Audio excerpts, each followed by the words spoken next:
Ju del gjumi pa pritur në mes të natës. Kjo tregon se keni këto probleme shëndetësore. Dëgjojeni tani. Nëse zgjoheni shpesh në mes të natës, ndikimi mund të jetë shumë më serioz se sa thjesht një mjegullim i syve ditën e nesërme. Një studim i ri sugjeron se njerëzit që kanë të vështirë të flenë gjatë natës janë më të riskuar të preken nga problemet e zemrës. Studimi, i cili është bazuar te të dhënat e më shumë se 14 milion personave, ka dalë në përfundimin se njerëzit që zgjohen shpesh gjatë natës kanë 26% më shumë gjasa të kenë rrahje të shregullta të zemrës. Gjendje e njohur si dridhje arteriale, aritmi, është një nga shkaktarët kryesor të goditjeve në tru dhe problemeve me zemrën. Para se të fillojmë, bëni një like videos dhe ju lutem klikoni subscribe, do të na ndihmonit shumë.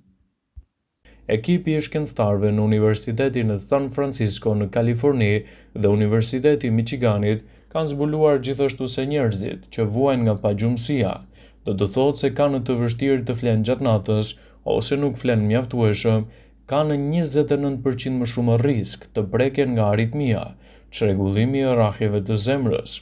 Të dhënat sugjerojnë se gjumi ndikohet edhe nga metabolizmi dhe balancimi i hormoneve në trup, duke ndikuar kështu tek niveli i kolesterolit, insulinës, tensionit të gjakut dhe inflamacioneve. Pjesët e trurit që rregullojnë rrahjet e zemrës dhe tensionit të gjakut, sistemi autonomik mund të preken gjithashtu nga gjumi i çrregullt. Ndaj, nëse ju del gjumi shpesh gjatë natës, përpiquni të konsultojeni me një ekspert. Shumë njerëz, gjumi i natës mund t'i jetë të kthyer në një makt të vërtetë. Zgjedhjet në mes të natës mund të jenë të vështira për të fjetur sërish. Të del gjumi një herë gjatë natës është normale, por nëse kjo dukuri përsëritet çdo natë, atëherë mund të jetë për shkak të problemeve të ndryshme. Mund të vuani nga apnea e gjumit. Shumë njerëz nuk e dinë se kanë këtë sindrom. Apnea e gjumit është një ndërprerje e frymëmarrjes gjatë gjumit me një pauzë të dillt që bëhet shkak për zgjimin gjatë natës. Kjo mund të shkaktojë gjithashtu dëshirën për të fjetur gjatë ditës. Mund të vuani nga terrori i natës.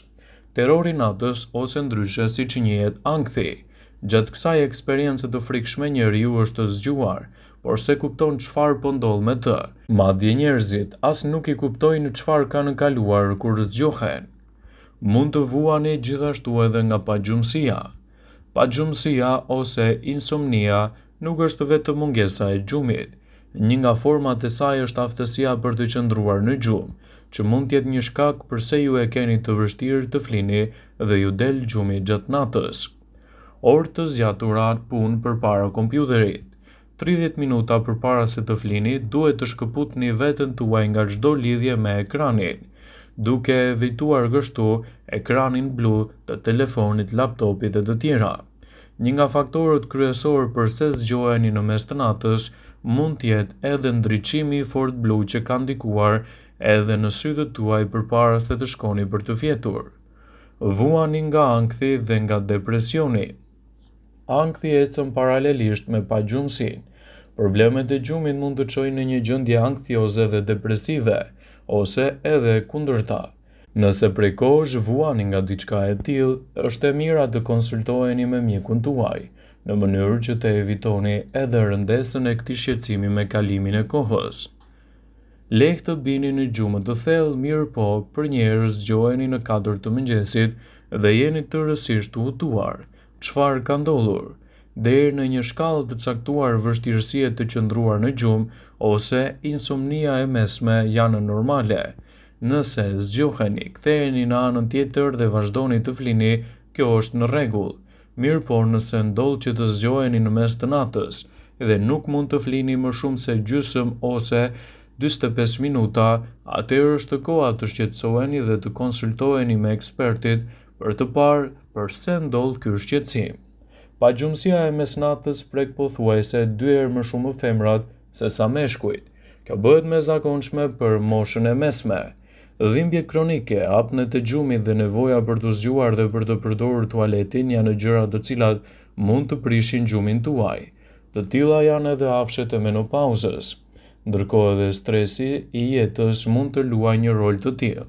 Problemet martesore, humbja e punës, prindrit e moshuar ose largimi i fëmijëve nga shtëpia, të gjitha këto mund të bëjnë që mendja të fluturojë gjatë natës. Sapo të filloni të zgjoheni natën, cikli përkeqësohet edhe më shumë. Sa më shumë që shqetësoheni për humbjen e gjumit, aq më të vështira bëhen edhe qëndrimi në gjumë. Ekspertët thonë se gjithkush mund të zgjohet natën kohë pas kohe, dhe shumica e njerëzve shtrihen dhe kthehen sërish në gjumë, por disa njerëz fillojnë të shqetësohen për të. Dhe derisa qëndrojnë zgjuar, ata bëhen gjithashtu edhe më të shqetësuar, gjë e cila bën edhe më të vështirë rikthimin përsëri në gjumë. Nëse kjo vazhdon çdo natë, mund të bëhet një përgjigje e kushtëzuar që mund të shkaktojë gjithashtu edhe vetvetiu pa gjumësi. Por çfarë duhet të bëni nëse keni probleme me gjumin?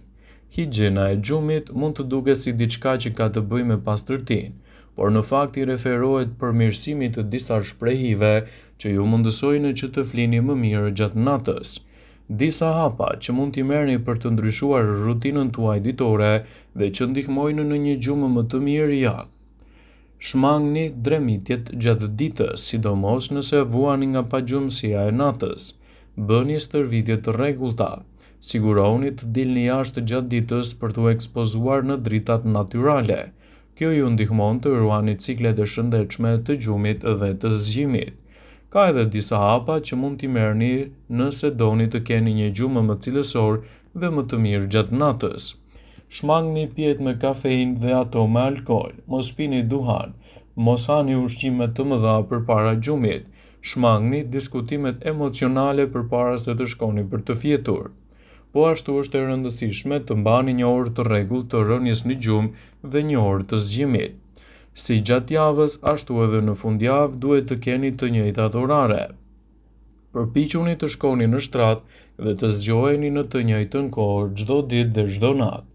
Por kur duhet të shkoni tek mjeku? Ekspertët këshillojnë që të përmbaheni rregullit të treshit për të vendosur nëse doni të shkoni tek mjeku ose jo.